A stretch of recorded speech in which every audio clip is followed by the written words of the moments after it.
നമ്മുടെ അഖിൽ ചേട്ടനും കൂട്ടുകാരുമാണെന്ന് ഗ്രാഫ്റ്റിങ്ങിൻ്റെ ചെറിയൊരു ജസ്റ്റ് ഒരു എന്താ പറയുക ഒരു ബ്രീഫായിട്ടുള്ള ഒരു സെഷനാണ് എടുക്കുന്നത്. നമ്മൾ സയൺ എടുക്കാൻ പഠിക്കുകയാണ്. ഓക്കെ, ഇങ്ങനെയാണ് സയൺ എടുക്കുന്നത്. നമ്മൾ സയൺ ഡീഫോളിയേഷൻ, ഒരു സയണിൻ്റെ ഏത് പാകത്തിലുള്ള സയണാണ് ഏറ്റവും നല്ലത്? എൻ്റെ അഭിപ്രായത്തിൽ ഫസ്റ്റ് സ്റ്റേജ് ഒഴിവാക്കിയിട്ട് സെക്കൻഡോ തേർഡോ എടുക്കാം. നമുക്ക് സെക്കൻഡോ തേർഡോ എടുക്കാം. ഇത് പറ്റ ഫ്ലെക്സിബിൾ അല്ലേ? ഫ്ലെക്സിബിൾ ആണ്, നല്ല കുറച്ചും കൂടെ നല്ല ഇതാണ്. എക്സ്പേർട്ടുകൾ ചെയ്താൽ ഇത് ചെയ്താലും കിട്ടും, പക്ഷേ അതിനും നല്ലത് നമ്മൾ ഒന്ന് സിമ്പിളായിട്ട് ചെയ്യേണ്ട ചെറുതാ ഇങ്ങനെ ഡീഫോളിയേറ്റ് ചെയ്തിടാം. ഓക്കെ, നമ്മൾ പക്ഷേ ഈ ഡീഫോളിയേഷൻ എന്ന് പറയുന്നത് നമ്മൾ മരത്തിൽ നിന്ന് തന്നെ ഇതുപോലെ കട്ട് ചെയ്തിടുന്നതല്ലേ? മരത്തിൽ കട്ട് ചെയ്തിടണം, അല്ലാണ്ട് ഇവിടെ കട്ട് ചെയ്തിട്ട് ഇടുന്നതല്ല. അപ്പോൾ അതൊന്ന് കാണിച്ചു കൊടുത്താൽ എങ്ങനെയാണ് ഒരു ഡീഫോളിയേഷൻ മരത്തിൽ നിന്ന് ചെയ്യുന്നതെന്ന് വെച്ചാൽ. ഇപ്പോൾ ഒരു മരത്തിൻ്റെ ആ കട്ടർ ഒന്ന് കൊടുത്തേ, കട്ടർ കൊടുക്കും. നമ്മുടെ കൂടെ നിന്ന് സിറാജ് സാറുണ്ട്, തൃശ്ശൂരിലെ രോമാഞ്ചം. ഇതിപ്പോൾ നമുക്കൊരു സൈഡ്, ഈ സൈഡ് നമ്മൾ സെലക്ട് ചെയ്തു. ഓക്കെ, ഇവിടെ അങ്ങോട്ട് കട്ട് ചെയ്യും. ഇവിടെ കട്ട് ചെയ്തിട്ടിട്ട് ഈ ഇലകളെല്ലാം നമ്മൾ കട്ട് ചെയ്ത് കളയാം. ഈ ഇലകൾ കട്ട് ചെയ്ത് കളയും. ഓക്കെ, എന്നിട്ട് എത്ര ദിവസം വെയിറ്റ് ചെയ്യണം?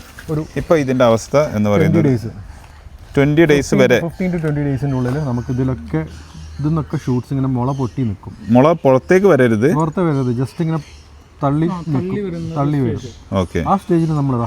അപ്പോൾ അപ്പോഴേക്കും ഈ ഞെട്ടുകളൊക്കെ താനെ കൊഴിഞ്ഞു പോകും അല്ലേ? ബ്ലാക്ക് ആയിട്ട് കൊഴിഞ്ഞു പോയി, താനെ കൊഴിഞ്ഞു പോകും. ഇവിടെ നല്ല ഹീലായിട്ടുണ്ടാവും, ബ്ലാക്ക് ആയിട്ട് ഹീലായിട്ടുണ്ടാവും. ആ അവസരത്തിൽ ഇവിടെ ബ്ലാക്കായി ഹീലാവും, ഇവിടെ ഉണക്കം വരും. കൂടാതെ ഇവിടെ പുതിയ ബഡ്ഡുകളൊക്കെ ഇറപ്റ്റായിട്ട് വരാൻ തുടങ്ങും. ഇത് കൊഴിഞ്ഞു പോയി കഴിഞ്ഞാൽ പിന്നെ ഇതിൽ നിന്ന് ഫംഗസും കാര്യങ്ങളൊന്നും വരില്ല അല്ലേ? ഇല്ല, കുഴപ്പമില്ല, ഫംഗസ് വരില്ല. അങ്ങനെ സയോൺ ഒന്നും കൂടെ സെറ്റാവും. അതിനാണ് ഡീഫോളിയേഷൻ എന്ന് പറയുന്നത്. ഒരു 15 മുതൽ 20 ദിവസത്തിൻ്റെ ഉള്ളിൽ അല്ലേ? അത് കഴിഞ്ഞതിന് ശേഷം ഇത് കട്ട് ചെയ്തെടുക്കുക. ഇപ്പോൾ ഒരു 15 ദിവസം കഴിഞ്ഞെന്ന് നമ്മളങ്ങോട്ട് അസ്യൂം ചെയ്താൽ മതി. ഓക്കെ, എന്നിട്ട് ഇപ്പോൾ ഒരു സയോണായി. ഈ സയോൺ ഏകദേശം നല്ലൊരു ടിപ്പിക്കൽ സയോണാണോ? കുറച്ചും കൂടെ ഒരു വണ്ണ കൂടുതൽ ആണ് ഒന്നുകൂടെ നല്ലത് അല്ലേ? പക്ഷേ എങ്കിലും ഇതും ഓക്കെയാണ്, കുഴപ്പമൊന്നുമില്ല. പക്ഷേ ഇതിലൊരു പോരായ്മ എന്താണ്? ഇതിൽ ബഡ്ഡുകളൊന്നും നമ്മൾ വിസിബിളി അത്ര ആക്റ്റീവ് അല്ല അല്ലേ? ഇത് വരാൻ ചാൻസ് ഇവിടെ. ഓക്കെ, ഇതും പക്ഷെ നമ്മൾ ഡീഫോൾട്ട് 20 days ഇട്ട് കഴിഞ്ഞാലേ നമുക്ക് ഈ സാധനമൊക്കെ പുറത്ത് വരുള്ളൂ. കറക്റ്റ് വരും അല്ലേ? After 20 days. Okay. After V ആയിട്ട് കട്ട് ചെയ്യുക.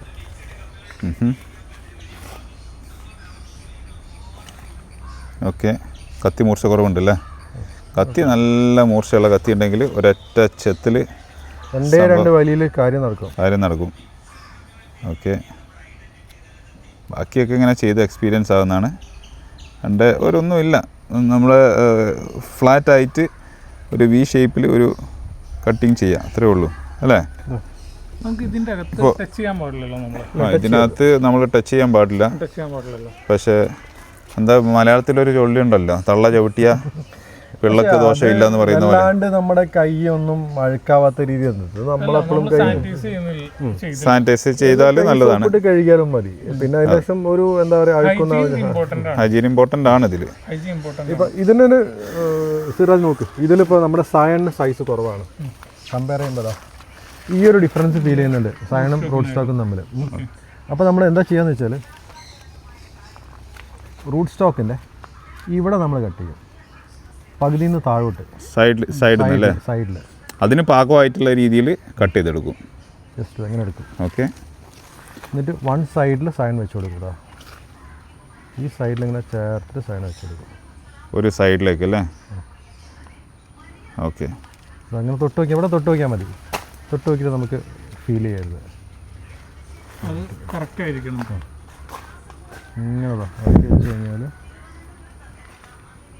ഉണ്ടോ,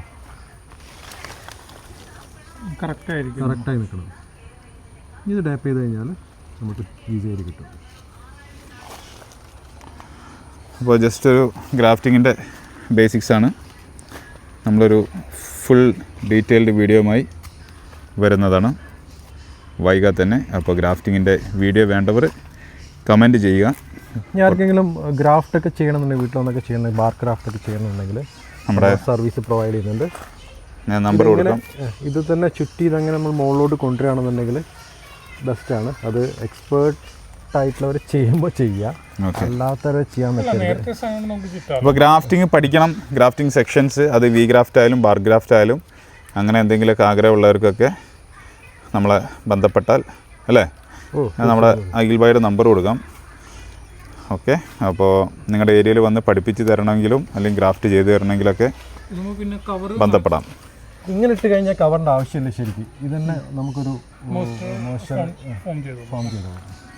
ഇതിൻ്റെയൊക്കെ ടെക്നിക്സ് നമ്മൾ ഡീറ്റെയിൽഡ് ആയിട്ട് മറ്റൊരു വീഡിയോയിൽ പറയാം. ഓക്കെ, അപ്പോൾ കൂടുതൽ നേരിട്ട് പഠിക്കേണ്ടവർക്കൊക്കെ ഉണ്ടെങ്കിൽ ഒരു ക്ലാസ്സും കാര്യങ്ങളൊക്കെ അറേഞ്ച് ചെയ്യാൻ താല്പര്യമുള്ളവർക്ക് ബന്ധപ്പെടുക.